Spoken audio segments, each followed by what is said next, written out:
in association with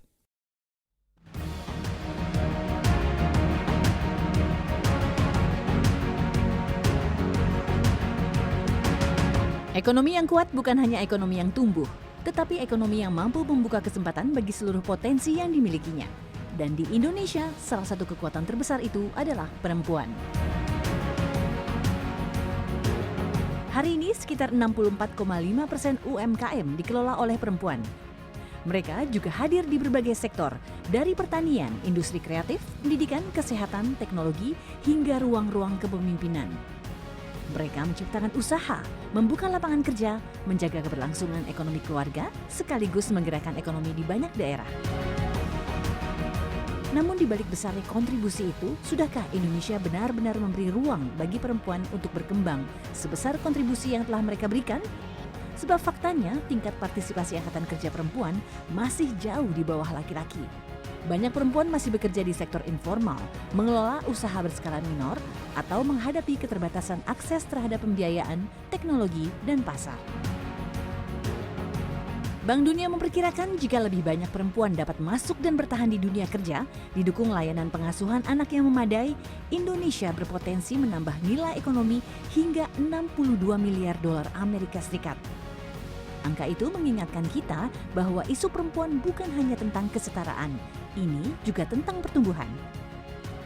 Karena itu, tantangan kita hari ini bukan lagi mendorong perempuan untuk ikut berkontribusi. Tantangan yang jauh lebih besar adalah bagaimana membuat lebih banyak perempuan naik kelas.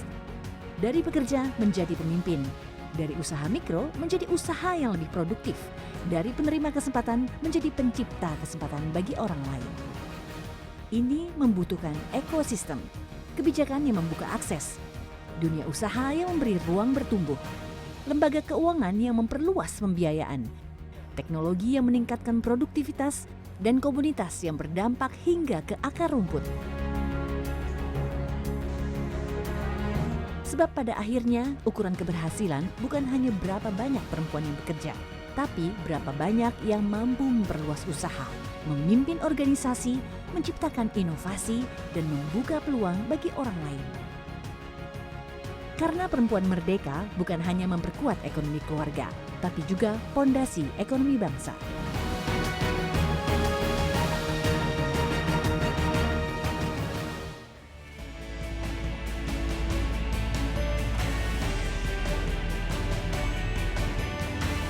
Halo, selamat datang di The Big Idea Forum dalam episode Perempuan Merdeka Mandiri Menopang Ekonomi Bangsa. 81 tahun usia Indonesia, sudahkah setiap warga negara merdeka menentukan masa depan ekonominya? Bagi jutaan perempuan Indonesia, pertanyaan ini semakin penting dan relevan.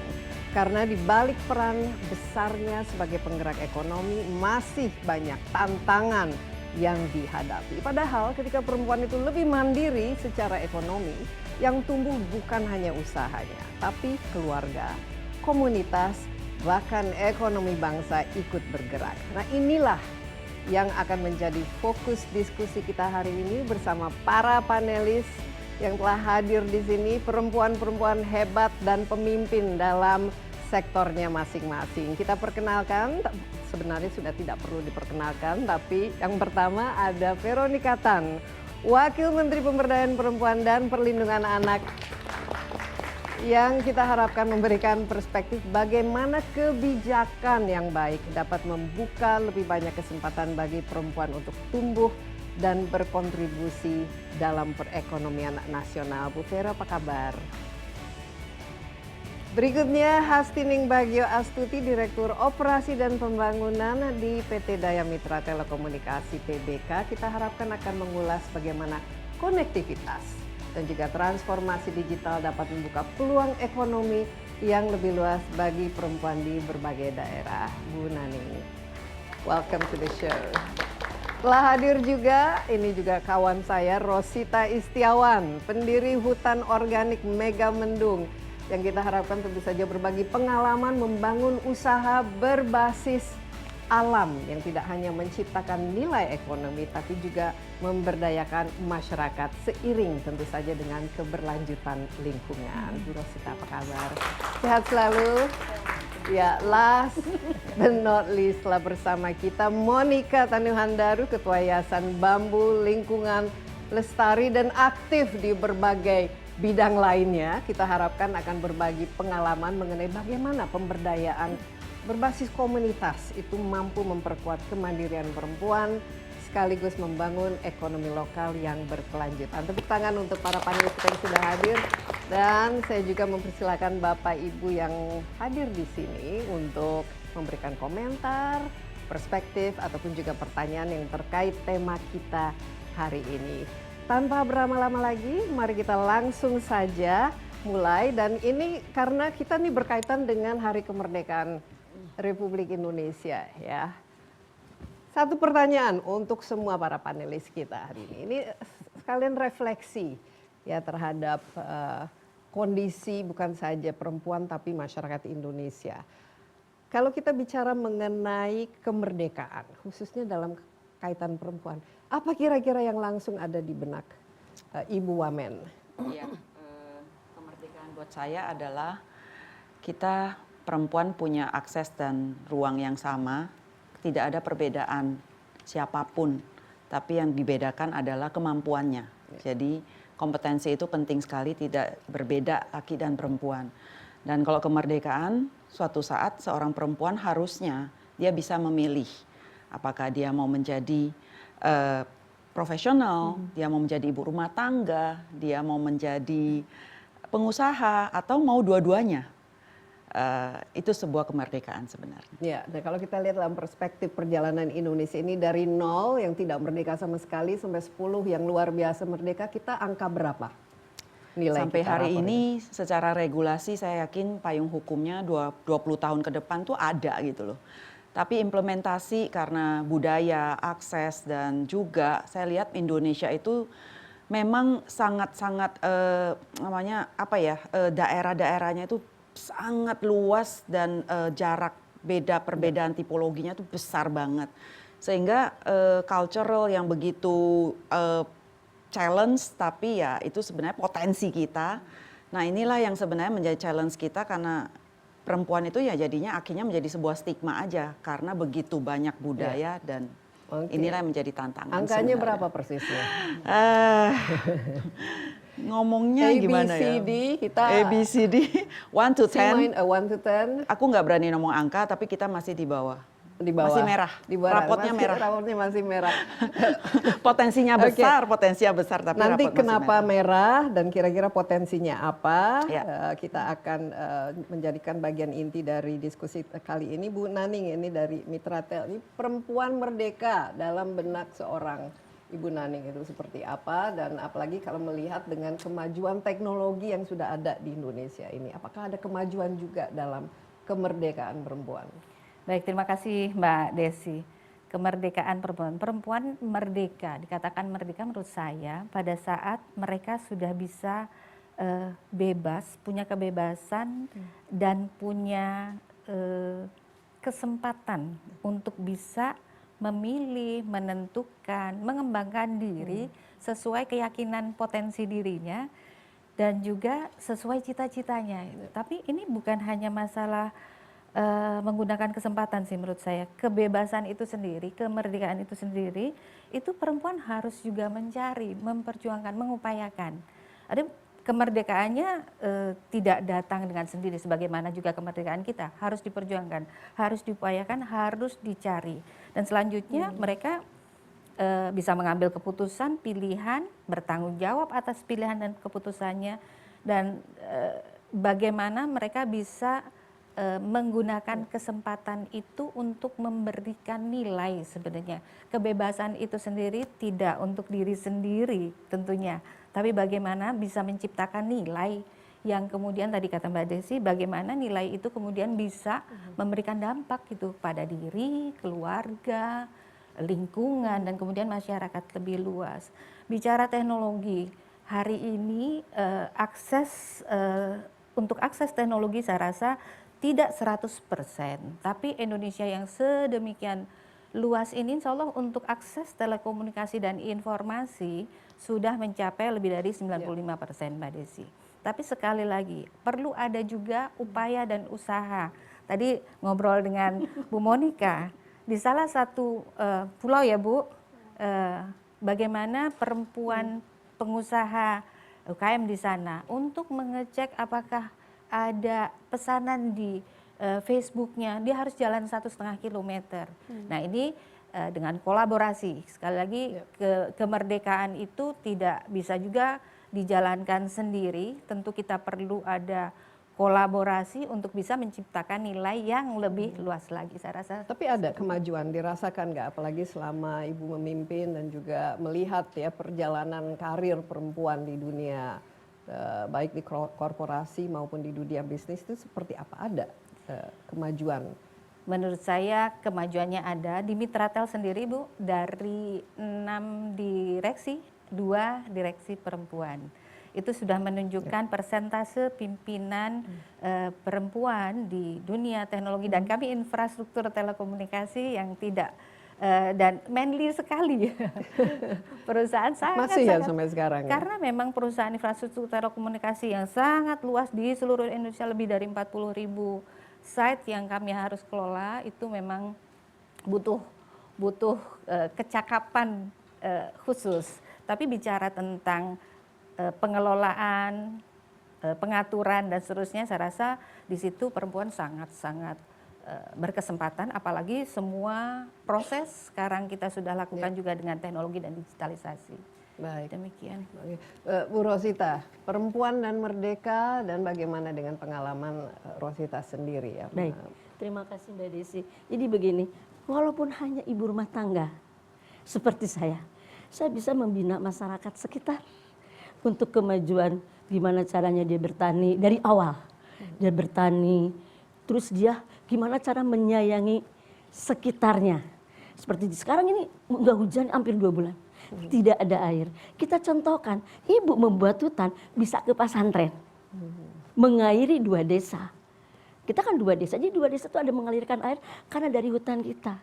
Mereka harus tahu bahwa kalau menanam pohon, ini loh walaupun tidak hujan, kalian kayak lihat di daerah Bogor juga Lewiliang gitu, sangat kritis air dengan harus gimana caranya air. Alhamdulillah di sekitar kami Megamendung dan namanya Gunung Gelis, jadi air dari hutan kami. Jadi kita bisa ke masyarakat, bisa tahu ini loh yang ibu gembar-gemburkan, dan kalian juga tidak harus kayak gimana, tapi nanam. Terus kalian dari nanam itu juga bersayuran juga kan dia berproduksi. Jadi kita membina petani itu hampir 40-50 orang yang sekitar. Tapi sekarang sudah berhasil dan dia sudah berlayak ke mana-mana. Itu rata-rata petaninya laki atau perempuan? Perempuan. Perempuan. Ya. Perempuan. Jadi petani organik perempuan. Kita membina-bina petani di desa Megamendung saja, belum di desa-desa lain. Karena kami selalu setiap bulan itu memang dikhususkan untuk dulu mah kelompok tani ya. Kelompok tani, kelompok sapir pada saat itu. Tapi perempuan semua. Kita membina itu. Itu. Jadi mungkin satu tadi pertanyaan yang pada yang lain juga saya tujukan ya, definisi perempuan dan merdeka atau kemerdekaan perempuan di kacamata seorang Bu Rosita itu apa sebenarnya? Ya. Atau sebenarnya ini nggak terlalu relevan? Ya perempuan, kemerdekaan perempuan kayak ibu dan mungkin wanita-wanita lain bisa mandiri tanpa harus pendukung seorang pria, tapi bisa merdeka. Merdeka buat saya juga bisa kita membina masyarakat, membina diri sendiri, petani yang ada, mensukseskan sekitar juga bisa mandiri.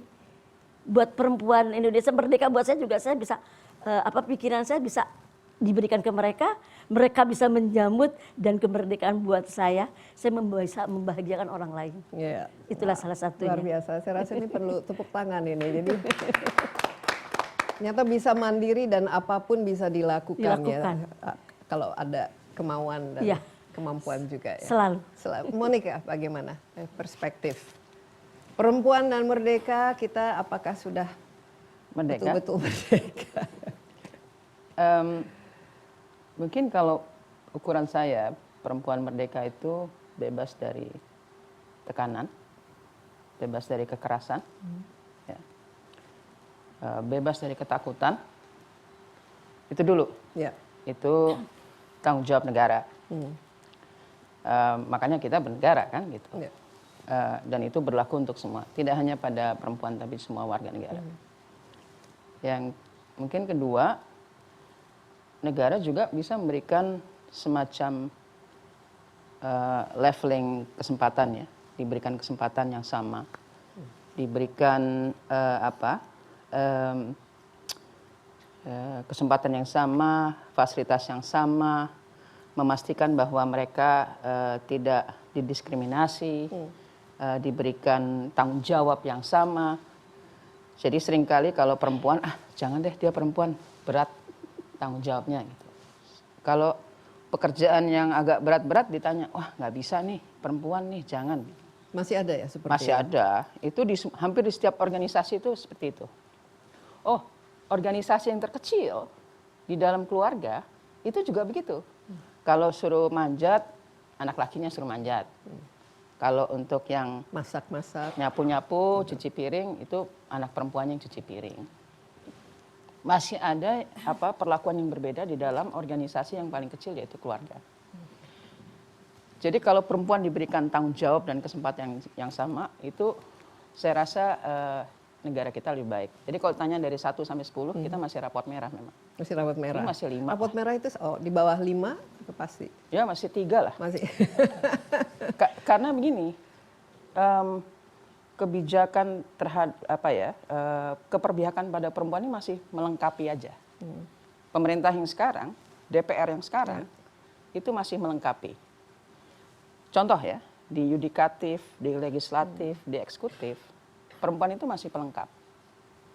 Saya tidak setuju dengan kebijakan yang 30% itu. Itu harusnya sudah 50%. 30% itu 25 tahun yang lalu, zaman reformasi. Sampai sekarang juga masih sulit untuk dipenuhi 30% ini. Tapi harusnya tuntutannya 50% dan berkualitas. Makasih. Kebijakan. Tadi kita sudah lihat ya apa yang membuat perempuan itu merdeka, yang penting itu kesempatan dan juga harus ada kemandirian ekonomi. Kalau ada apa-apa dengan suaminya atau pihak laki tidak langsung misalnya jatuh miskin atau tidak berdaya. Penting lagi itu adalah kebijakan yang membuat ya sebenarnya kan basic human rights ya tadi. Hidup tidak di bawah tekanan, tidak ada kekerasan, kesempatan yang equal dan lain sebagainya. Ini dari sebenarnya gini ya. Dari dulu tuh sebenarnya saya tuh nggak terlalu setuju dengan yang namanya adanya Menteri Pemberdayaan Perempuan dan Perlindungan Anak. Jadi seolah-olah menteri-menteri lain tuh harus ini laki-laki, jadi khusus untuk perempuan ini dikasih gitu. So idealnya itu tidak perlu yang begitu-begitu. Tapi memang karena kenyataan ini dari segi kebijakan. Sebenarnya nggak perlu sih. Kalau nggak ada pemberdayaan perempuan ya mungkin tidak ada semacam kalau sekarang kita bilang perempuan itu kan di kita itu kayak lebih ke campaign, ayo dong tidak ada kekerasan, ayo campaign kita.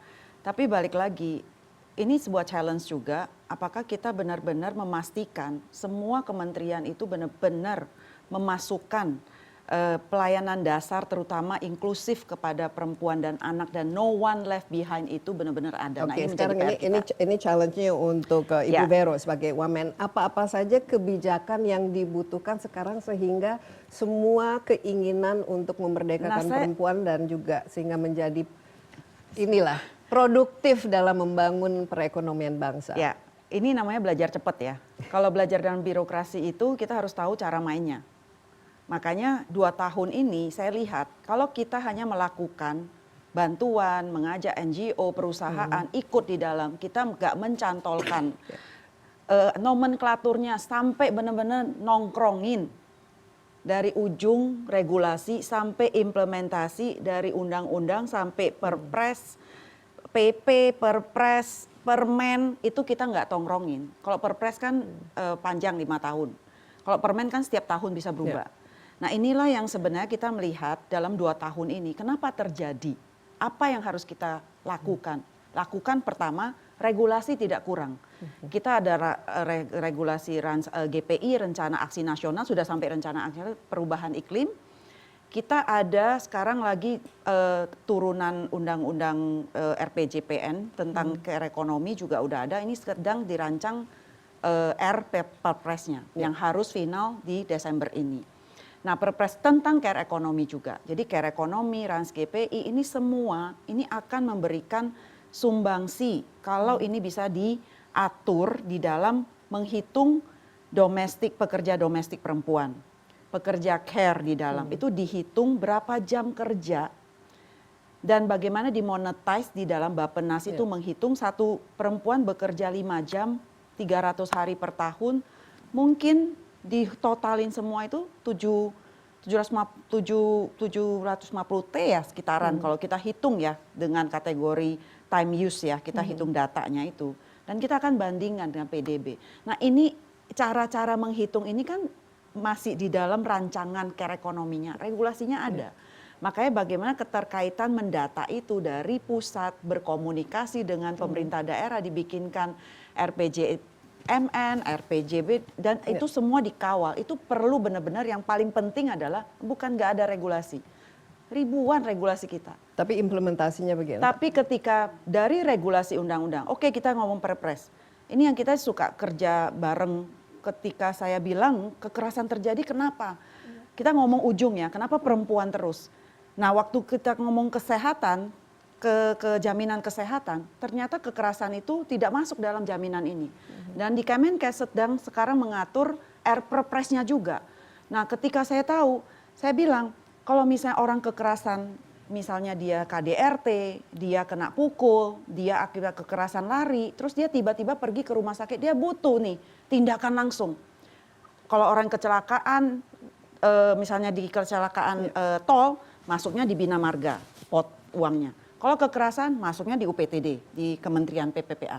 Nanti kalau anak terlantar yang tiba-tiba ditemukan di jalanan mesti langsung tindakan, uangnya masuk ada di sosial. Tapi ketika kita datang ke rumah sakit, siapa yang mau membayar, siapa yang mau menjamin? Nah, inilah masalahnya. Regulasi ada nggak? Ada. Maka ini yang saya lihat, akhirnya saya mencari tahu di mana ini letaknya supaya jaminan itu jangan sampai tercecer. Tapi bottleneck-nya selama ini di mana? Ya itu bottleneck. Jadi birokrasi itu tidak akan bisa gerak sebelum nomenklaturnya itu masuk. Nah kita akan bilang kalau ngomong layanan dasar, saya bicara kalau perempuan bebas dari kekerasan, bebas dari air, bebas dari istilahnya reach out airnya yang susah. Kalau kita desa kan cuma lihat itu. Tidak ada rumah sakit terdekat, tidak ada pelayanan kesehatan terdekat, itu hanya pop up store aja gitu. Terus gak ada air, gak ada ini kan semua masalah. Nah masalah-masalah layanan dasar inilah yang sebenarnya kayak kekerasan gak ada BPJS-nya. Karena ya tidak masuk dalam jaminan dianggap gak kesehatan. Nah akhirnya kita lihat ini, akhirnya kita coba larilah ke Kemenkes. Pak gimana ini? Nah Pak Menkes ini baik banget orangnya. Ketika di reach out kapanpun, beliau jawab. Sampai malam-malam telepon juga jawab. Saya bilang ini gimana Pak? Masa saya kekerasan, saya nggak bisa ke BPJS, saya nggak bisa kemana-mana. Yang penting kan layanan dulu. Nggak mau mikir apapun lah, layanin dulu. Nah baru dilihat, akhirnya dibilang ke Perpres. Saya cek nih perpresnya. Memang ada harmonisasi. Kita kan begini, regulasi itu bikin perpres itu ada masa semua bagian siapa yang ikut. Oke, yang ikut ini adalah Kementerian A, B, C, D. Nah habis dirancang di Kemenkes, nah ini akan lari kepada harmonisasi. Nah harmonisasi menurut ya ngobrol-ngobrol sama Pak Menkes ini ya out of the box aja gitu. Maksudnya kita bicara. Makanya Pak Menkes juga ngomong, saya selalu mau kawal, saya minta eselon 1 kawal. Ketika kita udah bicara rancangan regulasi, nanti turunannya ada disposisi, ketiga dan 4. Akhirnya jadi KW 3 dan 4 katanya. Iya Pak, makanya Bapak utus saya aja. Saya jadi pengawal Bapak untuk mengawal regulasi. Saya bilang, pokoknya saya akan pastikan, karena saya tahu birokrasi tidak akan bisa jalan kalau kita not do it by system.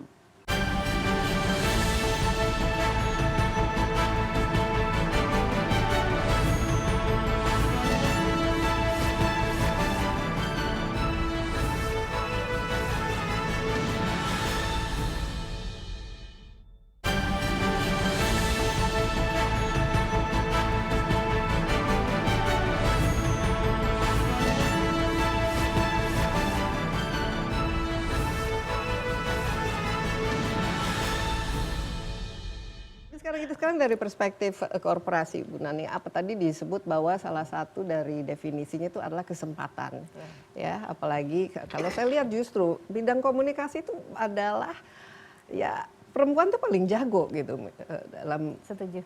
bidang komunikasi dan juga sebenarnya berbisnis dan hal-hal yang lain ya, karena ya memang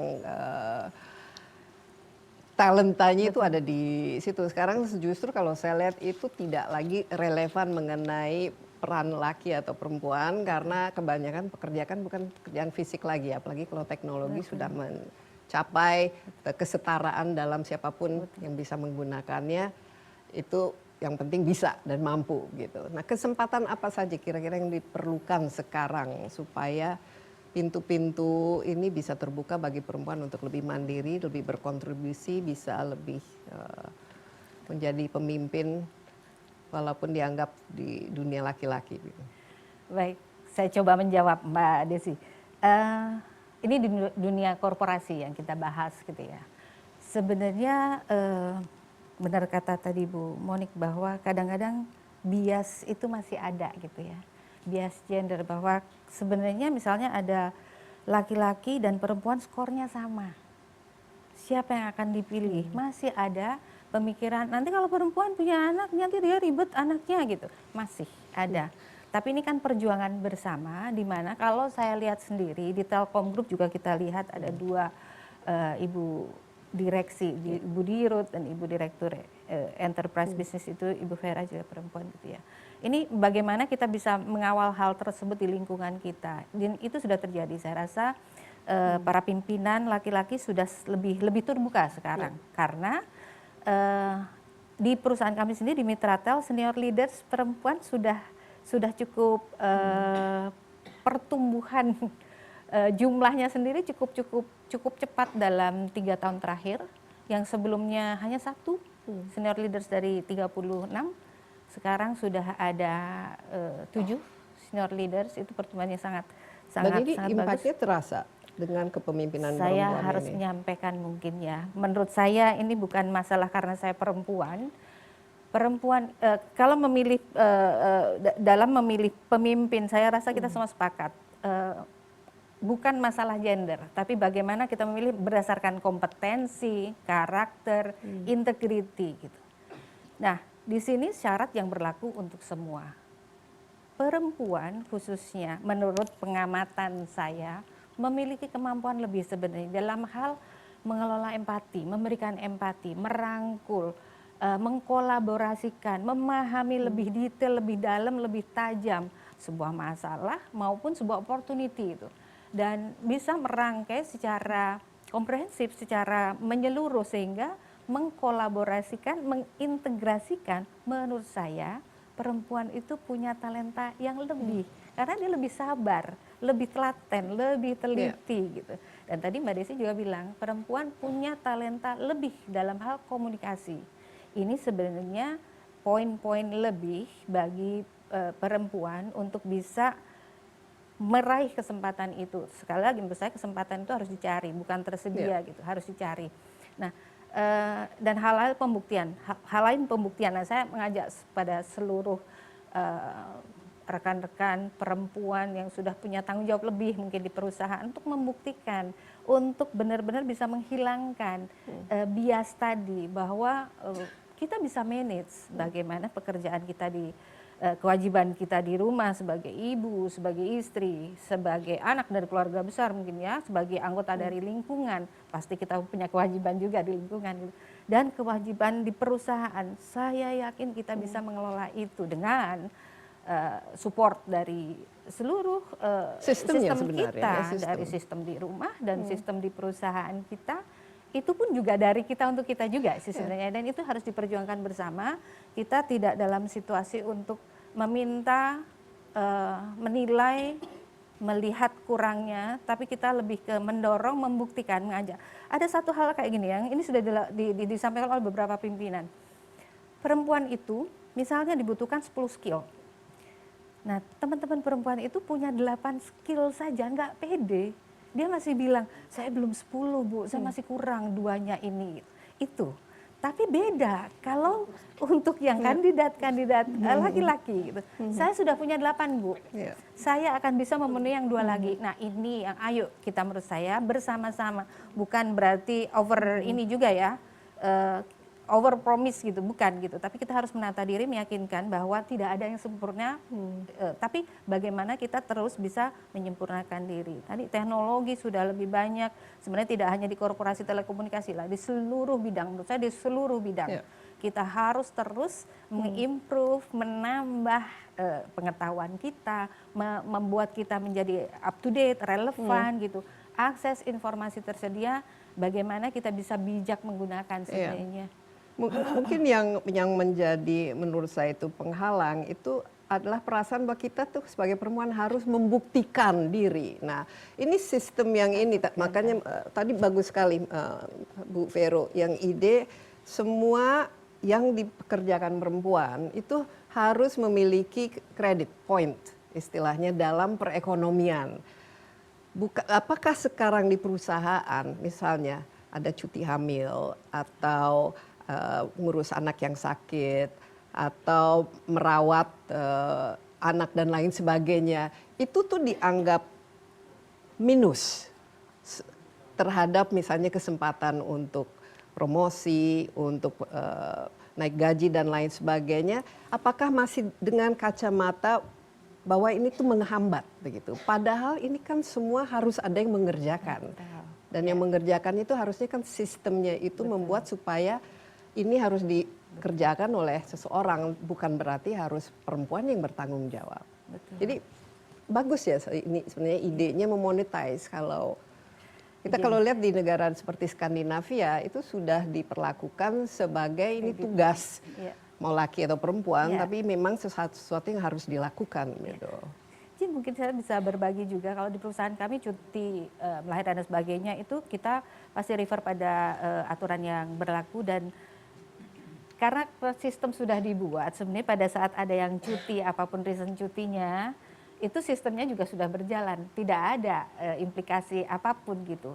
Dan itu sudah pasti cuti itu sudah direncanakan dan seterusnya, sehingga backup sistemnya berjalan dan seterusnya. Tidak ada masalah dengan cuti natural yang memang sudah harus dilakukan oleh seorang perempuan gitu. Tidak ada masalah. Ya, itu kan sebenarnya kan bukan harus dilakukan kecuali ya cuti hamil ya, tapi misalnya caring tadi kan untuk mengurus dan lain sebagainya, itu kan kalau harusnya kan ada pembagian beban dan tidak dijadikan sesuatu yang dianggap wah ini minus nih karena kehadiran di kantor kurang karena itu, padahal kan itu menjadi memang kalau saya melihat realita. Begini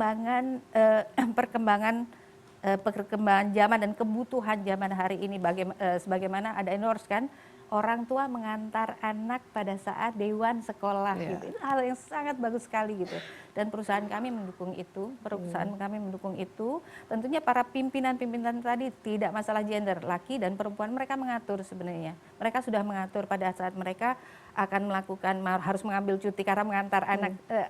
Tim saya juga bapak-bapak itu Bu izin mengantar anak, ada wisuda dan sebagainya, itu sangat bisa kita kelola dengan baik karena sistemnya memang sudah berjalan, siapa cuti, siapa backup, planningnya bagaimana. Menurut saya itu bukan masalah sama sekali, justru di situ malah kesejahteraan lahir batin itu bisa kita tingkatkan dengan pengelolaan, pemberian kesempatan untuk rekan-rekan semua bisa membentuk, bisa menguatkan sistem di mereka yang dimulai dari keluarga ya Bu ya. Jadi Bapak, Ibu bagaimana bisa hadir pada saat anak-anaknya bertumbuh pada momen-momen penting, itu dikelola dan tidak menjadi isu, tidak juga menjadi nilai negatif karena kami tidak melihat itu laki perempuan lagi Bu. Demikian. Baik, mungkin ada menarik ya dari kata mandiri itu sendiri. Perempuan itu harus mau dan harus mandiri, dan kadang-kadang perempuan itu menjadi penghalang bagi dirinya sendiri, itu juga mungkin karena faktor lingkungan, budaya dan lain sebagainya. Ini bagaimana, apalagi Bu Rosita, saya lihat itu memupuk kemandirian ini. Iya, sebetulnya gini Bu, di sekitar kami kan sangat gini, perempuan juga harus bisa mendukung suami. Di kampung nih, namanya di kampung. Suaminya nyangkul setelah beres-beres semua. Istrinya menyiangi sayuran sampai jam 12. Dia mereka juga dari jam 12 itu orang harus balik dan harus membereskan semua yang itu, masak segala macam itu kan. Tapi setelah kita bina kalau misalkan kamu nanam seperti ini, hasil seperti ini, lebih besar pendapatan dari suami. Gitu lah. Kenapa? Kalau misalkan membuktikan, saya mau buat pupuk nih, ayo kita sama-sama membuat pupuk, kita bisa dikemas, dijual kepada petani lain, ekonominya lebih tinggi dari laki-laki tadi. Itu yang saya rasakan. Terus misalkan sudah berhasil, di tempat kami sudah berhasil. Oh ini Bu, baby pakcoynya sekian-sekian, ya kan? Baby itu yang kecil, sekian-sekian. Kalau supermarket lebih besar ya Bu, tapi kan jarang juga supermarket menerimanya itu, ya kan? Kadang-kadang Bu ini tidak masuk, ini kebesaran, tapi setelah itu tidak dikembalikan kepada petani. Itu salah satunya bagi penghalang-penghalang ibu-ibu petani di tempat kami gitu kan. Tapi juga merasa bangga kalau dia pulang jam 12 membawa uang lebih dari laki-laki, gitu kan, dari laki-laki, dan membuktikan. Dan bisa merawat suami, bisa anak-anak juga ini, dan di segi lingkungan, itu juga dia lebih pede gitu loh Bu. Yeah. Jumat di kami kan libur nih, dia pengajian lebih pakaian lebih bagus, lebih worth it. Dia bisa menunjukkan gue petani, tapi petani gue kan beda dari yang lain. Jadi kemandirian ekonomi ini penting ya? Sangat penting. Sangat penting. Di kami itu sangat penting kebenaran ekonomi. Kenapa? Tanpa ekonomi mereka tidak akan jalan apapun. Dan tidak saya mengandalkan ekonomi dari suami saja. Tapi dia bisa membangun ekonominya sendiri. Gitu lah. Dari kita bisa membuktikan kok. Gitu lah. Bahwa anaknya bisa masuk kuliah di IPB misalkan gitu. Walaupun hanya buruh petani atau dia sampai di rumahnya tuh membuat juga kebun sayur organiknya. Dan saya membuktikan itu. Dan itu sudah beberapa desa yang kita bina. Itu. Jadi ya memang sebagai perempuan sekarang kemerdekaan itu juga mungkin walaupun itu petani. Tapi buat dia gue bisa kok. Ya dong. Gue bisa dong melebihi suami gue gitu loh. Kan misalkan buat laki-laki misalkan gajinya 50.000. Tapi tok cuma segitu doang. Dia cuma dirokok misalkan gitu. Tapi perempuan dari dia menyiangi, dia ngerapihin, dia masukin packingnya apa, dia melebihi itu. Jadi dampaknya secara positif itu terasa. Sangat terasa. Hubungan dengan suaminya dan laki itu bagaimana dampaknya? Iya. Dampaknya gini. Seneng Misalkan, dong suaminya istrinya. Suaminya kan gini, aduh gua nggak punya rokok, bisa nggak beliin rokok gue kan gitu, minimal gitu. Namanya di kampung, iya kan, tanpa rokok dia makanya nggak hidup. Jadi istrinya bisa mendukung itu. Ya kan anak sekolah keteteran, ya kan? Tapi karena dia punya tersendiri profit, oh gue bisa ada gitu loh. Tapi ini menarik ya. Biasanya kemandirian kalau perempuan itu tidak mandiri secara ekonomi, dia kan jadi tidak setara kan dengan suaminya dan rentan terhadap misalnya kalau ada kesulitan ekonomi dia menjadi victim lah istilahnya. Dan nah ini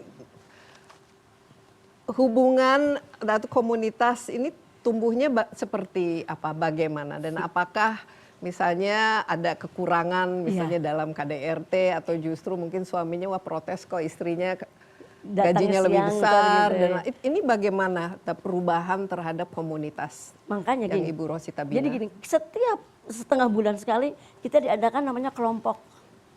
Jadi suami istri, misalnya pegawai saya tuh 20 orang, berarti berjumlah 40. Sama suaminya. Kita bikin di pendopo kami itu, kita bikin makan, kita kumpulin, kenapa perbedaan gaji itu, dia kan lebih rajin, bapak-bapaknya lebih tinggi ekonomi dari seorang istrinya. Dan ini dia diterapkan ke dia, tuh, jadi kan sekarang ya anak kamu bisa ke SMA. Anak kamu yang dulu cuma SD, satu kampung tuh SD aja sekolahnya. Ya kan? Tapi sekarang sudah SMA, udah yang masuk IPB, ya kan? Ya. Itu suka kebanggaan buat mereka. Jadi bukan uang dari mengalir dari saya saja, dari jual sayuran dan pupuk juga dia menghasilkan itu. Tapi dampaknya terhadap daya tawar perempuan atau yang membuat keputusan dalam keluarga itu ada. Terasa dalam memiliki kemandirian ekonomi. Karena seperti apa jadi? Ekonominya kan lebih besar dari sang suami. Dia mau ngapa-ngapain? Tahu nggak? Kita hari ini pulang jam 4 sore, kita menghasilkan uang 200.000. Misalkan kayak gitu, kita bisa dong. Jadi si suami tuh nggak bisa bilang apa-apa. Karena penghasilan dia menyiangi sayuran itu, di packing ke plastik, dikasih cap, ya kan? Terus berapa bag dia dapat. Jadi itu yang membuat laki-laki juga, gini begini, nggak pusingnya lagi kalau misalkan mau hari raya, Ya.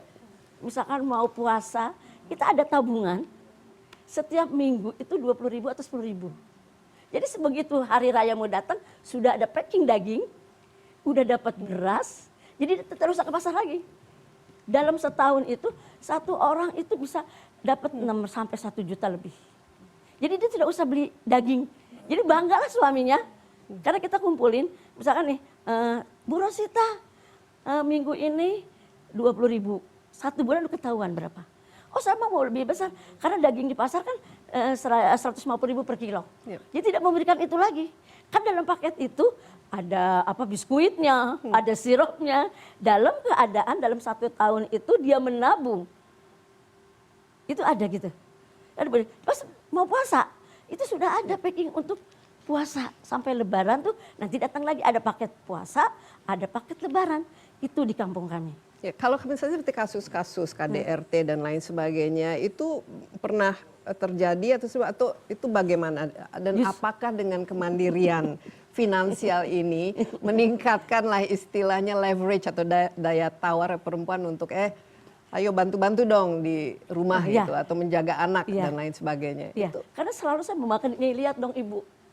Selalu jadi figur gitu loh. Di mana-mana kalau udah ngomong pasti figur. Orang tuh lihat Pak Jasa semangat, karena saya semangat. Tahu nggak? Saya aja bisa menghadapin calon tanah yang ngacak-ngacak segala macam bisa. Kalian nih kalau Kusuma lebih baik, lebih sayang sama istrinya. Gitu loh. Dulu kan kalau melahirkan pakai dukun beranak segala macam. Sekarang suaminya tuh bisa membantu istrinya. Kan sekarang gini, kalau bangun subuh, sholat subuh berjamaah, suami istri. Suami istrinya kan bikin api gitu ya. Kan kalau misalkan kayu bakar dari mana? Kalau dia tidak mengambil. Ditegaskan, laki-laki kewajibannya mengambil kayu bakar. Itu loh, misalnya kayak gitu. Jadi rumahnya sekarang sudah tidak kayu bakar, kan sudah gas. Lebih bersih. Dibikin, ininya nggak ada nih kan suaminya. Ya kan? Jadi dia gitu. Ini nih, apa pakai keramik dong. Jadi udah nggak lagi tuh. Kayu bakar sudah nggak laku di tempat aku. Berantakan kayu bakar tuh. Nggak ada yang mungut. Karena dulu kan gitu, dari sejak itu nggak ada. Sekarang laki aja nggak berani melotot gitu. Lu melot sama gue cerai gitu loh maksudnya gitu. Karena apa? Lebih tinggi, betul Bu. Ya, ini sebenarnya kuncinya ya adalah financial independence karena ini membuat bukan lebih setara lagi, tapi decision making itu bisa diambil oleh perempuan gitu. Dia sekarang melotot aja nggak berani sama perempuan, sama istrinya. Lu mau ngapain? Galak-galak sama gue gitu. Nanti gue cerai gitu loh. Dia bilang gitu, Bu tenang Bu, Mang Sandi udah gak macam-macam lagi gitu. Gitu. Kan dulu-dulu kan dia macam-macam karena ekonominya kan Bu Vero harus berkunjung melihat ini bagaimana komunitas yang bebas kekerasan karena kalau nggak tinggal dipelototin suaminya. Nggak saya kasih makan loh. Kerja sama Cianjur. Iya. boleh Bu, saya tahu. Kemarin ada datang tamu ke tempat kami. Bu saya dari Cianjur, Bu Monica ini sedang membina di Cianjur. Hah? Nanti aku ngomong kalau ketemu gitu kan. Bu Rosita butuh sosok ibu gitu loh. Karena ibu lebih, kalau ke masyarakat lebih, memang saya tahu Bu Desi ya. Iya. Masyarakat saya rangkul. Dia nggak mau kerja aja. Misalkan minta duit, saya nggak kasih duit. Saya tulak pinggang loh. Di pinggir kebun. Hari ini loh laporan pagi. Aku bikin video. Aku laporin. Tanah siapapun tidak masalah. Tapi itu harus menjadi nilai ekonominya. Jadi saya videoin. Setiap pagi, setiap ini, saya jalan. Sekitar 1 kilo. Jalan saya. Saya videoin. Lu nggak hadir, kerjaan lu dapat berapa ke sana? Itu harus tahu itu. Iya. Memang. Betul. Ini tepuk tangan. Karena ternyata modalnya juga modal galak. Untung kita ada menteri wamennya juga cukup galak ini. Karena kalau perjalanan baru memberikan ini harus inspirasi. dan sebenarnya kalau ngelihat Bu Rosita lihat dia marah-marah aja, lagi-laginya juga udah pada ciut ya Bu gitu. Jadi memang harus benar. harus semangat ya. Harus semangat. Yang penting semangat buat diri kita tuh, wah bisa kok. Tidak usah laki-laki. Dan saya benar, orang bilang lu ditinggal suami lu, ini hutan organik bangkrut. Lebih baik. Saya tunjukkan sama mereka. Tanpa suami. Kata orang-orang bilang sekitar. Karena apa-apa kan uangnya dari suami. Tanpa suami, gue lebih hebat. Lebih mandiri dan lebih, saya membuktikan loh. Dulu tidak ada ini, kok sekarang ada ini, gitu loh. Ya kan? Ada ini, tanpa suami dan membina masyarakat dengan hati yang tulus, tidak neko-neko. Seorang datang tamu, kita sambut dengan baik, terus makan itu namanya adopsi pohon dari situ yang datang. Iya, luar biasa. Ini role model banget ini, Bu Rosita.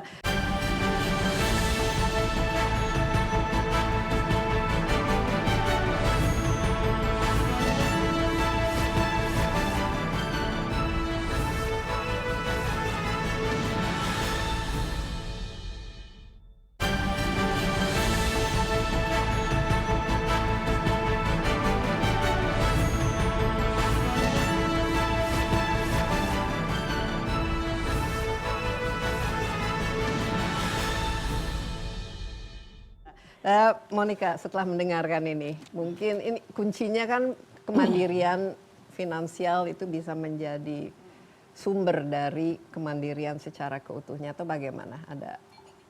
Karena mulainya dari rumah tangga kan, rumah tangga nanti berbasis komunitas, kemudian masyarakat, kemudian bangsa secara. Mungkin sebetulnya mulainya tidak dari rumah tangga saja, tapi mulainya dari anak-anak. Bagaimana anak-anak itu dibesarkan, diajarkan di komunitas, ya, dan mereka bisa mengerti apa artinya kemandirian untuk seorang anak. Dia bisa memutuskan, dia belajar juga mengambil keputusan, tapi dia juga belajar apa itu resiko. Kalau saya lakukan ini, resikonya ini. Kalau saya lakukan ini, resikonya ini. Nah, itu dilatih dari sejak mereka kecil. Dari sejak mereka anak-anak ini sudah bisa. Nah, kemandirian dalam berpikir itu dulu. Bukan hanya kemandirian ekonomi. Ekonomi nanti kalau sudah agak dewasa lah. Sudah 15, 16 mereka sudah mulai berpikir. Tapi kemandirian dalam melakukan sesuatu itu harus dari kecil, dari anak-anak. Mungkin saya dibesarkan agak berbeda, jadi punya kemandirian dari lahir, dari sejak lahir. Tapi saya pikir itu hal yang perlu, ya, kalau Indonesia mau melihat ini ya ke depan ya 100 tahun ya, harus melihat apakah kita sudah mengajarkan kemandirian pada anak-anak dari sejak mereka Kalau kecil. sekarang tuh bagaimana dengan millennial parents dan helicopter parenting dan Saya lain pikir sebagainya? ini kan sebuah eksplorasi, pembelajaran yang didapat, dan saya merefer ke negara-negara Skandinavia ya, yang justru memberikan kebebasan berpikir pada anak-anak dari sejak mereka kecil. Mungkin 50 tahun ke belakang sekarang hasilnya. Nah, kalau pemerintah sekarang mau melakukan, itu napas panjang. Lakukan sekarang. Mungkin kita akan rasakan 20, 30, 50 tahun kemudian. Ya, kalau kita tidak lakukan sekarang, di dalam pola asuh anak, dalam pendidikan anak, itu mungkin nanti kita nggak akan dapatkan ini apa-apa. menarik ini. Jadi kemerdekaan dimulai dari kemerdekaan berpikir kan. Ya. Kita kan sudah merdeka 81 tahun, tapi ya nih, kemerdekaan kita berpikir itu sesuatu yang Mahal negara ini. ya, Langka. justru berkurang Ya. atau kita kan dengan adanya sosmed dan lain sebagainya, itu bagaimana mengukur kemerdekaan berpikir sehingga nanti bisa membuat pilihan-pilihan yang tepat untuk masyarakatnya sendiri, bangsanya sendiri, dan diterjemahkan menjadi kebijakan-kebijakan yang tepat. Ini kita itu bagaimana? Jadi sebetulnya orang Indonesia itu kelemahannya adalah imajinasi dan kreativitas. Karena memang kita tidak diajarkan udah sejak merdeka, dijajah Belanda nggak boleh mikir. Sejak merdeka, Orde Baru juga nggak boleh mikir. Nah sekarang sesudah reformasi, kita nggak pernah memikirkan pendidikan anak. Sekarang nggak tahu mau mikir S2, apa. S3. Ya. Kita bikin S2, S3, tapi kita nggak pernah betul-betul membenahi pendidikan. Ya mungkin refleksi untuk saya juga ya, bahwa reformasi 98 salah satu yang kita tidak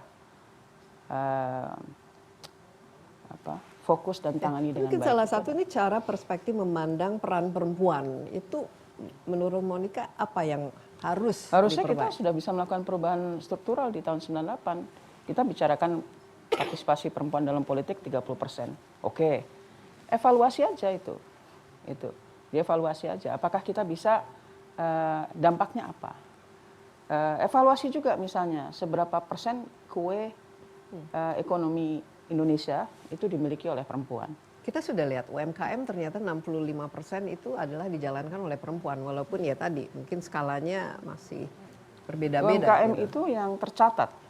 Yang sektor informal lebih besar lagi. Lebih besar lagi kan. Ini Pada berarti waktu kan peran perempuan dalam ekonomi itu kan sebenarnya kan sangat merupakan bagian dari perekonomian bangsa. pada waktu COVID, bantalan ekonomi yang paling besar, ya, bantalan ekonomi, tekanan ekonomi itu ada di perempuan pada waktu COVID. Kenapa? Pada saat dia punya 1 juta, dia harus berpikir dia harus makan 8 bulan. Biasanya 1 juta dia bisa makan 1 bulan.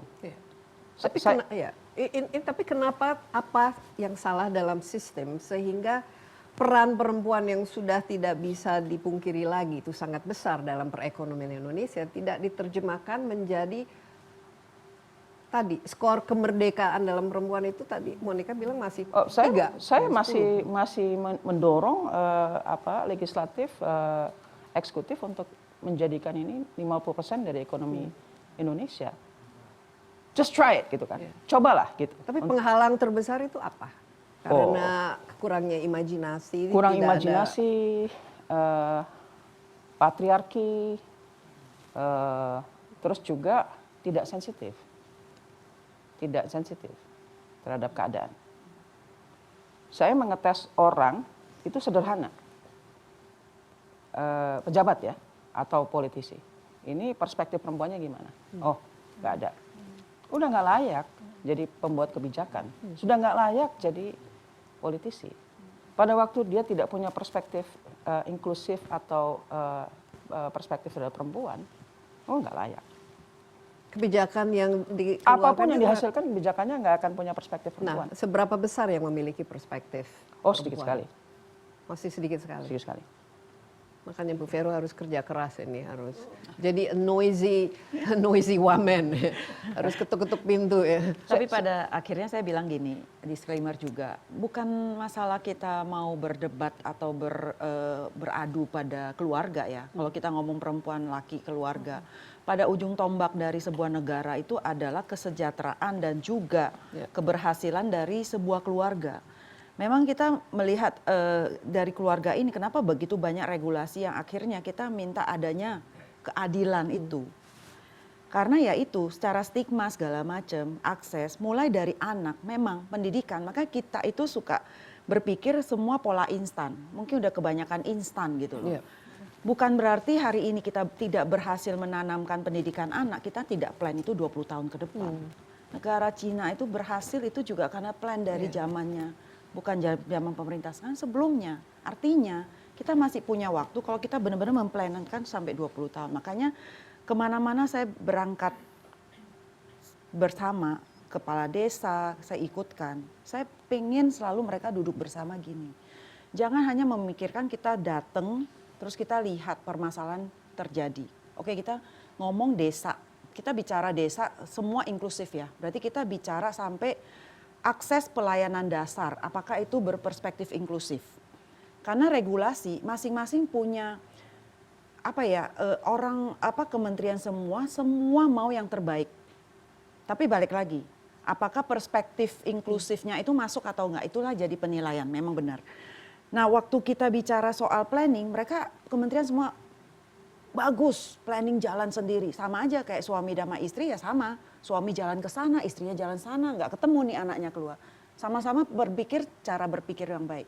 Makanya ketika kita datang ke desa, kenapa saya tahu tidak ada air, tidak ada listrik, di lahan akses jalannya sampai rusak, ternyata bentrok regulasi.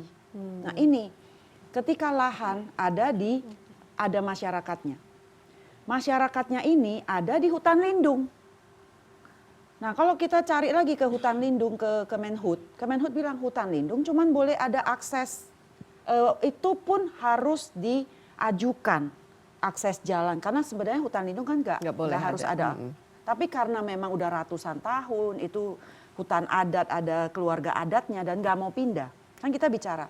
Sehingga karena terbentrok hutan lindungnya, nggak bisa masuk lah segala infrastruktur. Artinya layanan dasar nggak bisa masuk. Nah, balik lagi, kita harus melihat hierarki. Ketika ada hutan lindung dengan regulasinya, yes, aturan ini nggak boleh.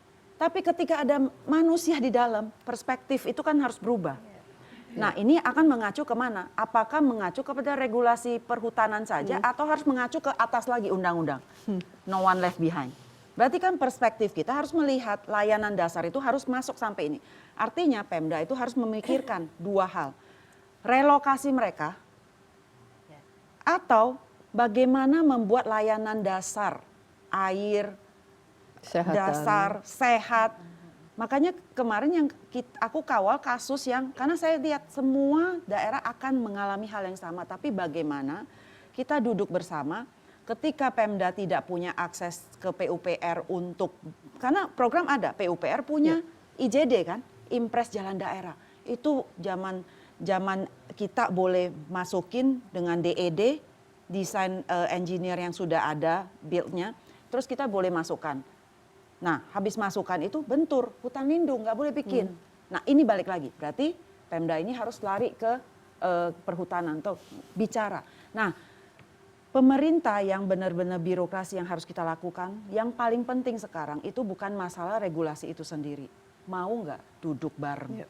Mau nggak tiap minggu update? Kalau ini mentok di sini harus lari ke sini, bikin nota dinas. Saya diajarkan harus bikin nota dinas, bikin paper ke sini, bikin lagi meeting. Sampai ketemu.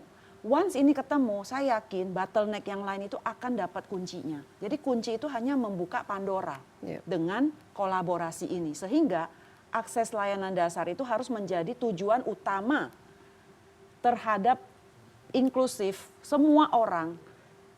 Di luar semua regulasi yang sudah berbenturan. Tadi Monica mau menambahkan apa? Udah ditambahin. Coba ini menarik sekali. Saya sebenarnya mau bicara soal solusinya. Tadi kan saya sudah sampaikan masalahnya.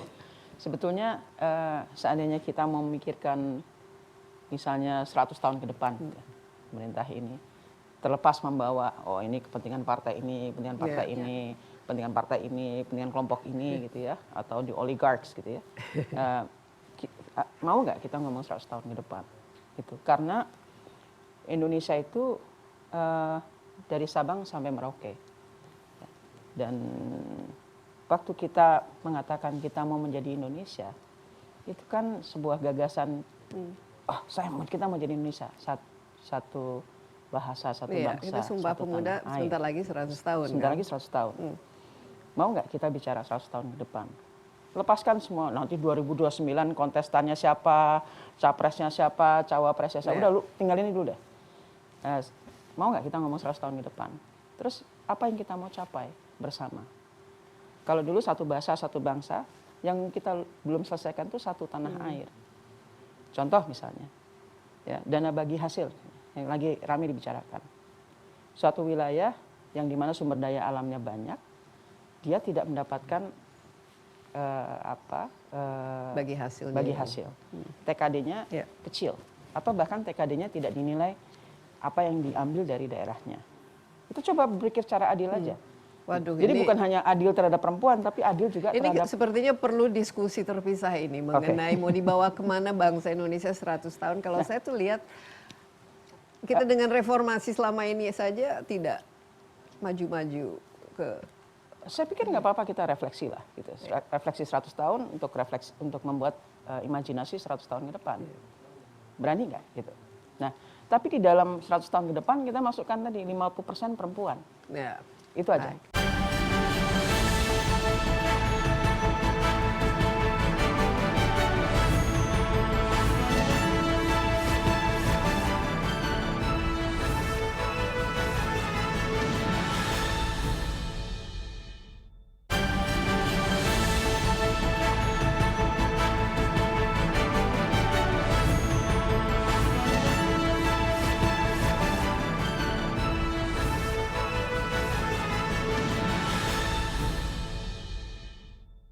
Ada pertanyaan, komentar nih harusnya.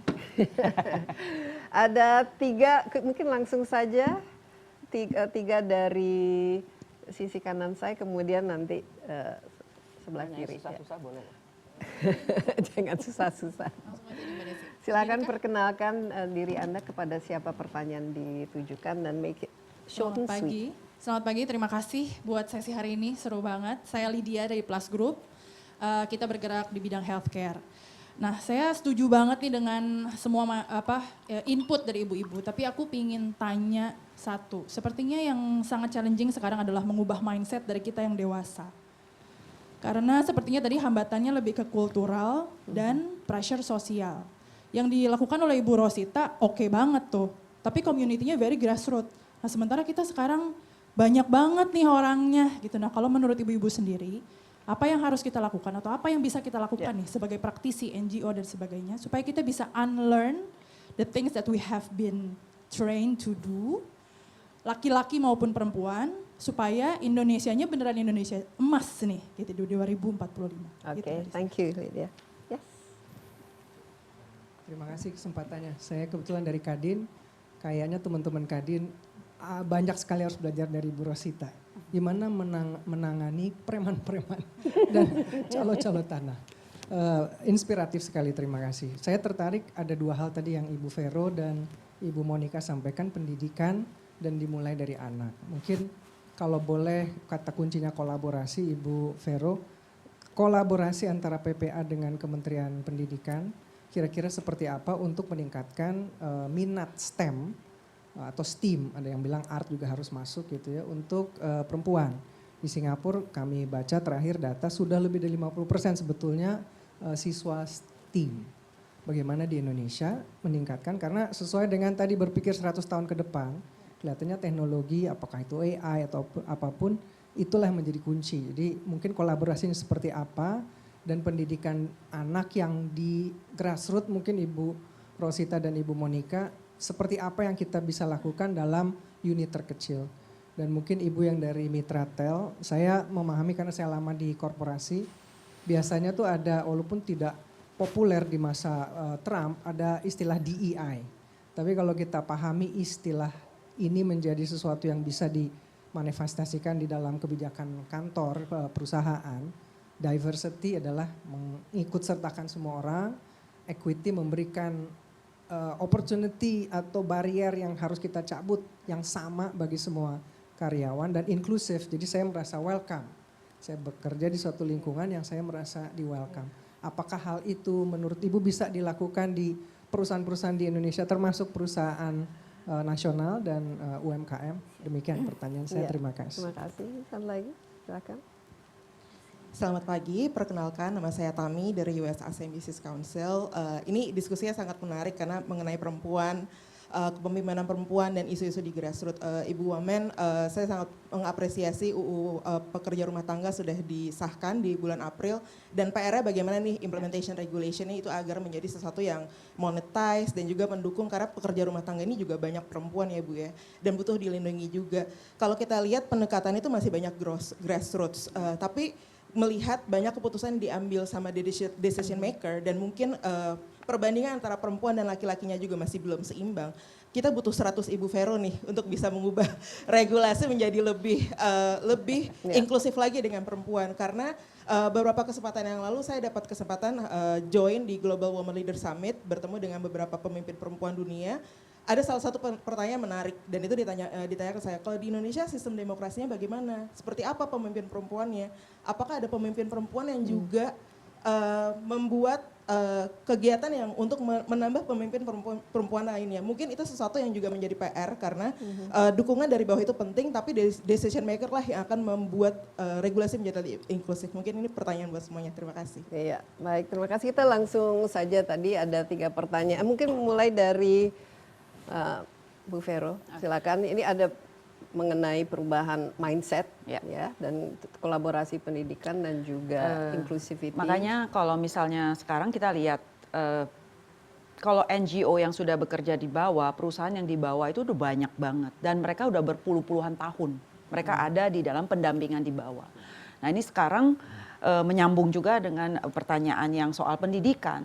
Saya di luar challenge apapun dalam kondisi saat ini dengan pemerintahan Kabinet Merah Putih ini, saya melihat kesempatan kami di dalam Kementerian PPPA ini itu tuh sangat bagus banget untuk bisa memberikan sebuah inovasi di dalam mencantolkan.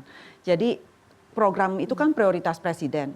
Nah, yang paling melekat yang kami bisa inovasikan itu adalah kebun pangan perempuannya. Nah, kebun pangan perempuan dan juga sekolah rakyatnya. Jadi kalau misalnya kita bicara semua hal-hal yang challenge yang terjadi kan balik lagi ekonomi itu dan pendidikan. Nah, ekonomi itu kita bilang KDRT terjadi kan karena ekonominya uang nggak ada tapi anak banyak, ataupun pernikahan dini karena pendidikan. Nah, ini dua ini tuh yang menarik sehingga kami tarik program kita adalah pemberdayaan perempuan sampai ke ekonomi perempuan. Tentu dengan tidak merusak lingkungan, permakultur dan kearifan lokal itu kita balik untuk ekonomi lokal. Karena tujuan Pak Presiden sebenarnya kan menggerakkan ekonomi lokal itu. Cuma nggak kesambut aja. Nah, kami ngambil itu sambut dengan partisipasi perempuan di dalam. Sehingga kita bikin program kebun pangan perempuan. Nah, kalau bicara, ini yang kita maksudkan. Perempuan ini sebenarnya ada. Ibu Rosita semua ada.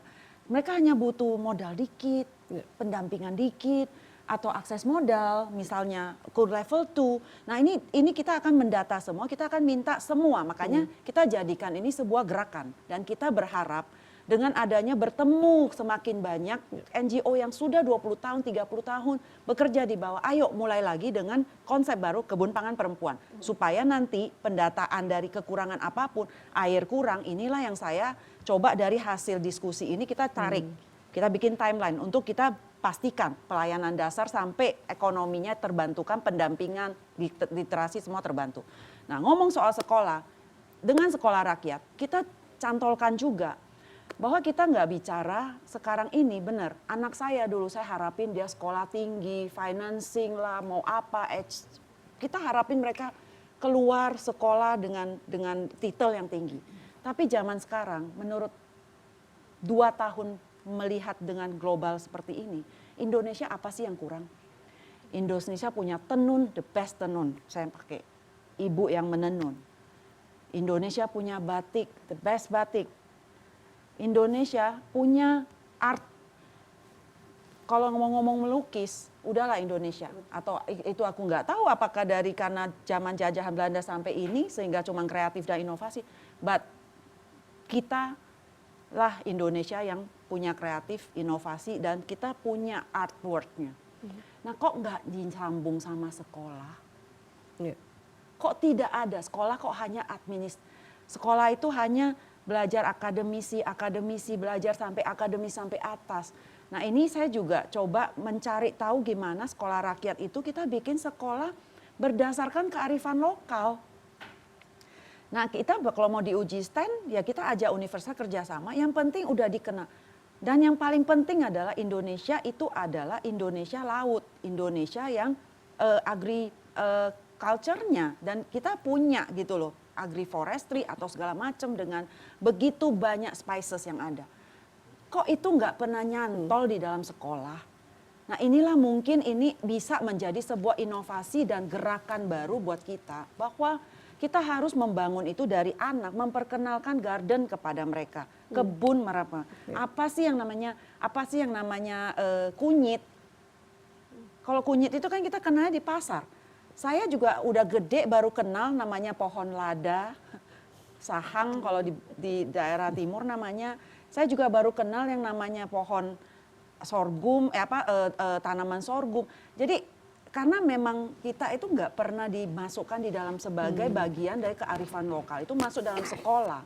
Nah, ini bisa jadi sebuah gerakan kita juga, bahwa sekolah itu bukan 2 jendela kiri kanan, depan papan tulis, harus ada meja sekolah, itu udah harus berubah.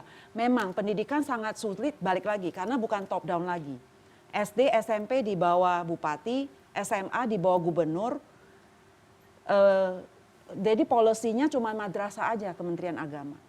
Maka itulah membuat Pak Presiden bikin sekolah rakyat juga gitu loh. Tapi itu is something good gitu yang perlu kita jahit dengan perspektif kearifan lokal, anak. Dan juga ya memang apapun yang kita punyain, nah itu yang harus dimasukkan jadi pembelajaran anak-anak. Iya, mungkin dengan visi 100 tahun ke depan itu mulai dari pendidikannya seperti dengan digital apa, AI saya yakin nggak usah 100 tahun sih. Sekarang sudah hampir 100 tahun ya. Oh iya. Masih kalau skornya kan sampai- masih belum. Mau selesai 3 tahun. Ya kan? Bu Nggak perlu Nani, lama-lama. coba ini kita dari khusus tadi ada yang menarik mengenai diversity, equality, inclusivity. Izin kalau boleh Ini menambahkan menjadi- untuk yang tadi, apa yang bisa kita lakukan lagi sih sebenarnya, karena saya dari infrastruktur telekomunikasi dan digital, saya rasa benar-benar memanfaatkan teknologi dengan bijaksana, dengan giat itu sangat-sangat akan membantu. Saya yakin tadi AI sudah sedemikian jauh lebih mudah daripada tahun lalu, bahkan perkembangannya sangat cepat sekali. Tentu bekerja sama dengan institusi yang tepat, saya rasa rekan-rekan yang akan menggiatkan itu akan bisa lebih mudah dengan teknologi itu. Mungkin sedikit tambahan di situ. Bu Sinta, tadi untuk diversity nggak cuma bicara gender gitu ya. Jadi sangat setuju, kami mengimplementasikan, kami sangat terbuka dengan keberagaman, tidak hanya laki perempuan, tidak bicara suku, tapi kami benar-benar konsisten untuk berbasis kompetensi dan karakter.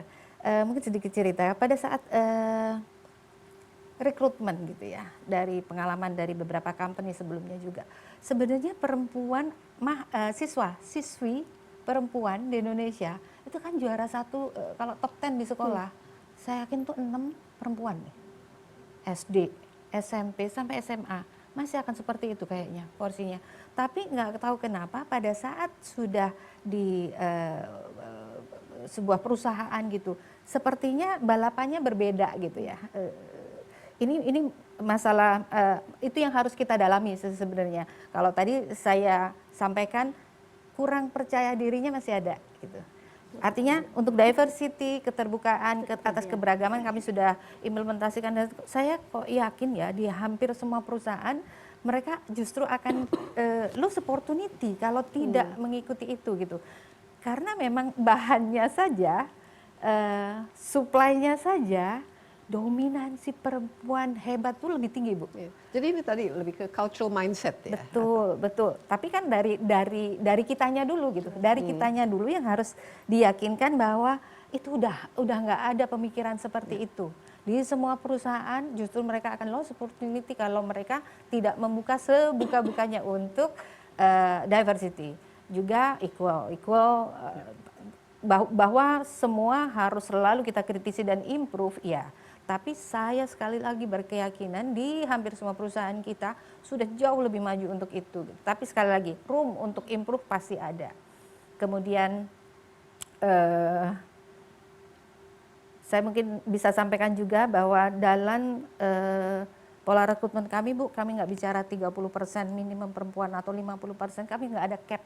Nggak ada cap untuk perempuan. Jadi kami benar-benar membuka kesempatannya, dan benar sekali bicara infrastruktur, teknologi, komunikasi digital itu perempuan, talent perempuan Indonesia luar biasa gitu. Saya sendiri Direktur Operasi dan Pembangunan judulnya. Mungkin nggak jamak kalau perempuan yang, dan kalau nggak, saya yang pertama di situ, sebelumnya selalu laki-laki. Banyak sekali. Nah, apa main challenge-nya yang terasa? Yang pertama pasti tim saya laki-laki semua, Bu. Pertama, tapi dengan perkembangannya bahwa mengadopsi atau menambah keterlibatan staf perempuan di dalam poin-poin yang memang penting itu tadi. Ketelitiannya lebih tinggi, ketelatenan, kesabaran lebih tinggi, kolaborasi lebih baik, itu hasilnya jauh lebih baik lagi. Digitalisasi benar-benar tidak membatasi, tidak ada cap lagi di kita, tidak ada pembatasan.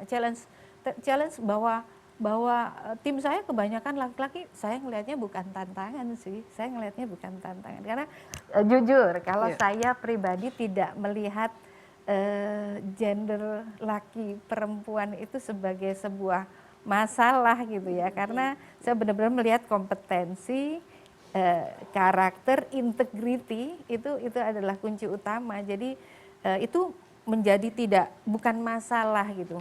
Berlombanya adalah berlomba performansi, kontribusi, inovasi gitu. Baik. Jadi semangat kita semua pasti akan bisa lebih baik. Iya, dan pentingnya diversity itu juga diversity dari perspektif ya, karena kalau perspektifnya itu berbeda-beda itu pasti menghasilkan sesuatu yang jauh lebih kreatif, lebih inovatif dan juga jauh lebih kualitasnya lebih baik daripada hanya single perspektif. Mungkin ada satu lagi pertanyaan sebelum, ya silakan Bu, singkat saja mungkin terakhir.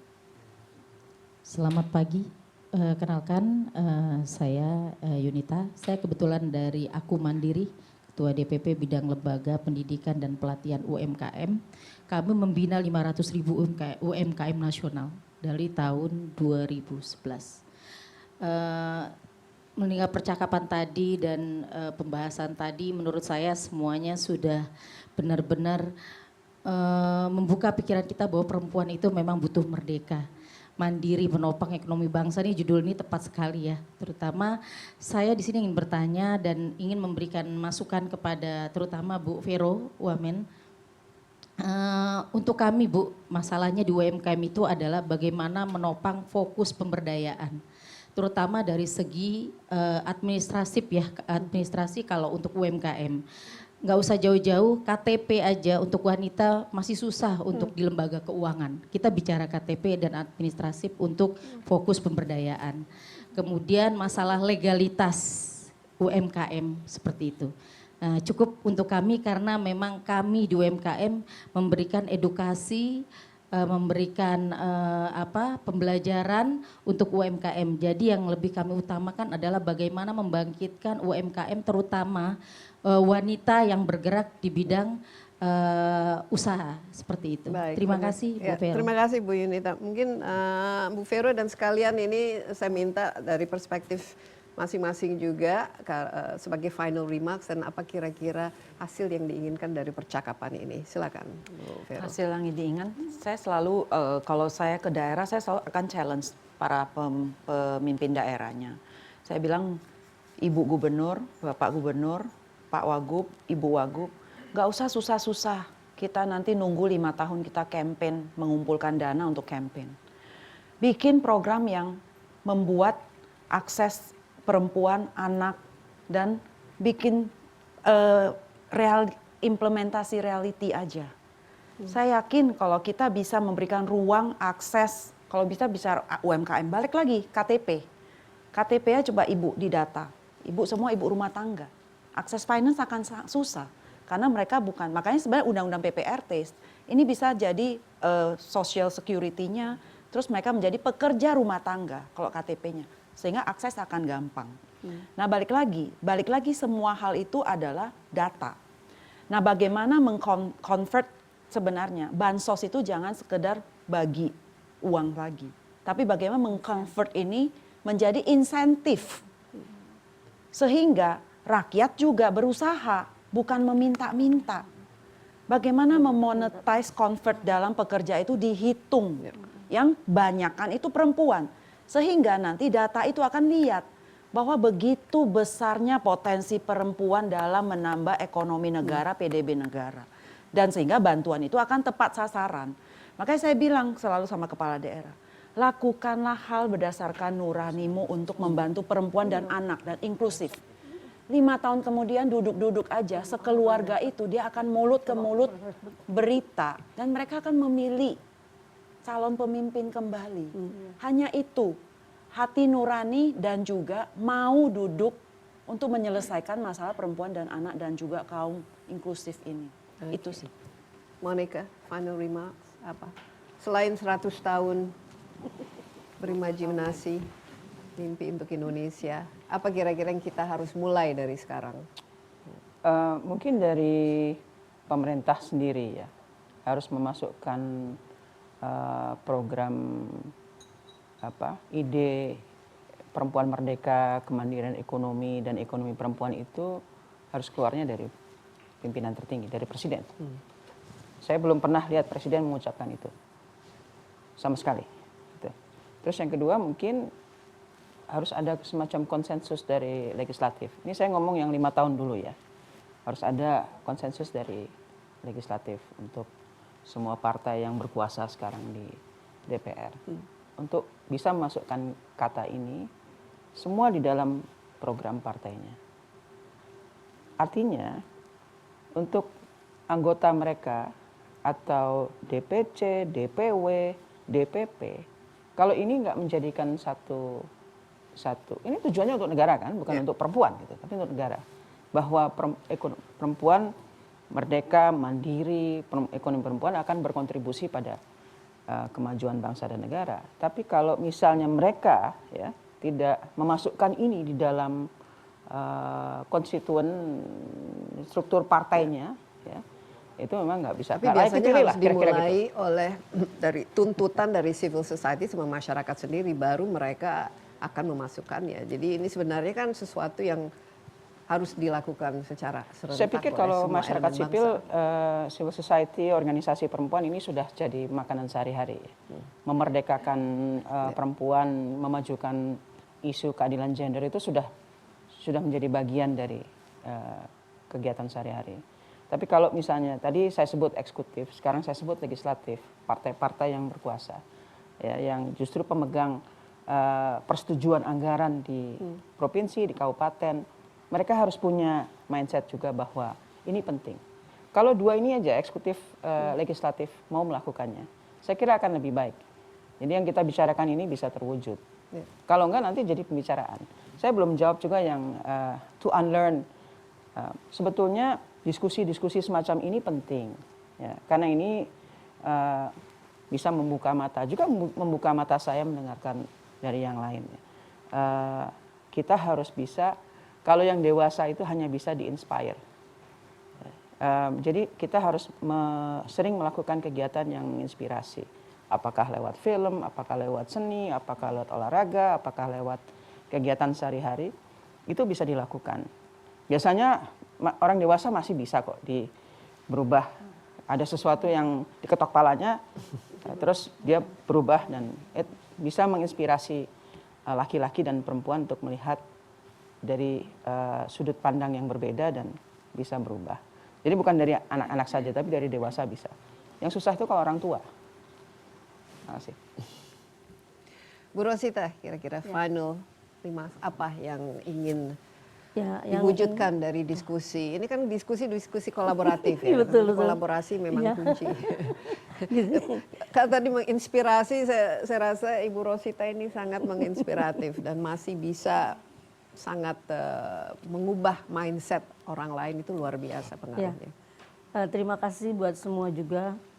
Ya, kemerdekaan juga kita sebut, dan juga ke setiap masyarakat sekitar dulu deh, sebelum menjangkau kemana-mana. Masyarakat setempat, apa yang mesti kita lakukan dengan masyarakat setempat? Melihat sok-sok, misalkan sok Ibu Rosita, apa sih yang dilihat? Keberanian dan kebiasaan orang sekitar itu dari mata dulu baru melakukan. Jadi kita membangun itu dari diri kita dulu sendiri. Kita buktikan kepada masyarakat orang banyak bahwa lu bisa seperti ini karena mau berubah dari dirinya sendiri. Perempuan itu juga salah satunya merubah laki-laki yang akan ini karena diri dia juga harus berubah. Salah satunya itu. Yang juga buat semua, sosok apa sih yang kok ibu bisa berani? Justru yang bikin berani itu kita merubah diri kita harus melebihi berani dari orang lain itu kenapa? Hah gitu, kamu bisa kok. Tantangan kamu di mana? Kita selalu diskusi. Tantangan kamu apa sih? Ya kan? Dari mana kesempatan itu akan masuk? Kalau kita tidak membuka diri, tidak ini. Sekitar aja dulu. Dari desa satu misalkan ke desa yang lain. Membina itu juga jangan selalu pengen semua, tidak. Apa yang kita lakukan pasti orang itu akan meniru. Keberanian kita pasti orang juga akan, tuh lihat Bu Rosita di tengah hutan 25 tahun sendiri membangun hutan, kok berhasil? Karena keberanian itu kita tunjukkan kepada masyarakat. Ayo, gitu, pasti bisa. Itu jangan harus dikit takut, ada kloter takut, itu tidak. Itu harus membangkitkan pada diri kita juga, kita bisa kok. Dan kita harus berani pada siapapun, tapi dengan jalan yang benar dan harus dilihat. Keberanian itu dari mana sisinya gitu. Dan saya membuktikan itu kepada masyarakat, kepada semua ibu-ibu di sana. Ayo, ayo gitu loh. Bener ayo. Dia bilang, Bu, pegang cangkul kayak gini nih. Pegang cangkul gitu loh. Ayo kita aduk pupuk ini. Apa aja. Nih, megang cacing. Nah, cacingnya kayak begini nih. Ya dong, kita buktikan itu aja. Mereka harus berani. Megang bikin pupuk cacing sebesar ini. Ayo kita aduk, kita taruh dengan sayur. Hasilnya ini untuk pupuk gitu loh. Jadi mereka tahu. Baik. Ini rasanya kita perlu lebih banyak lagi role model seperti Bu Rosita. Luar biasa. Terima kasih, sangat menginspiratif ya. Bu Naning bagaimana? Berani nggak ngaduk-ngaduk ada cacingnya? Harus berani kita.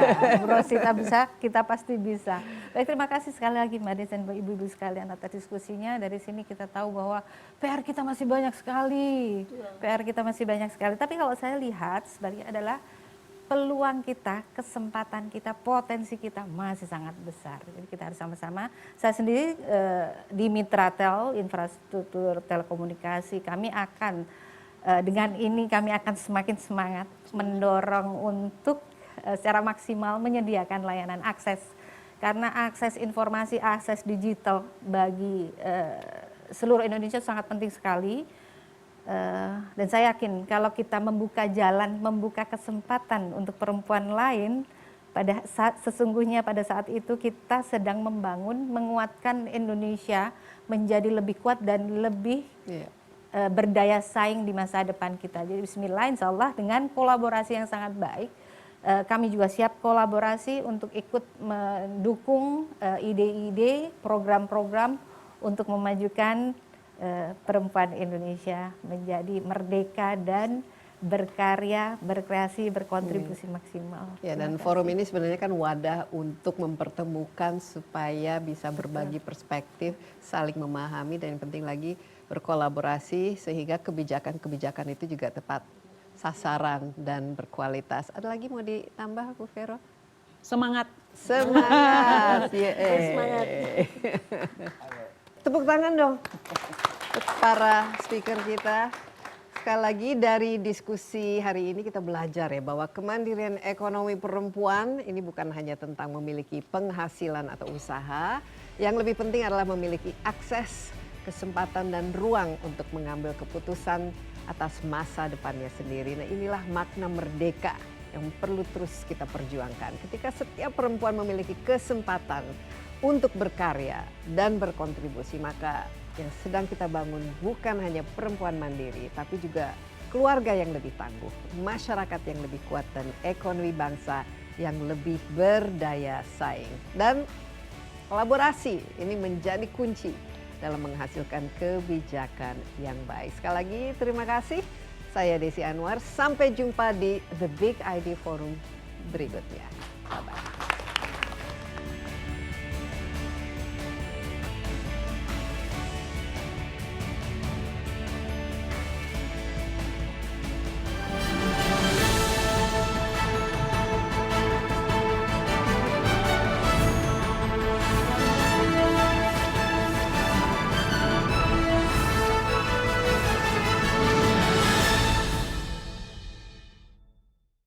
In association with